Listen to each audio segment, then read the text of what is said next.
ਕਿ ਫਿਤਰਤ ਉਸ ਦੀ ਕਦੀ ਨਹੀਂ ਬਦਲ ਸਕਦੀ। ਉਹ ਭਾਵੇਂ ਜੋ ਜਤਨ ਜਿੰਨੀ ਵਾਰ ਕਰੀਏ,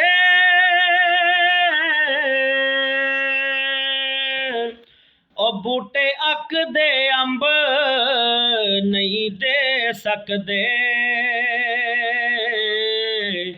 ਉਹ ਭਾਵੇਂ ਪਿਓਦ ਤੇ ਪਿਓਦ ਹਜ਼ਾਰ ਕਰੀਏ,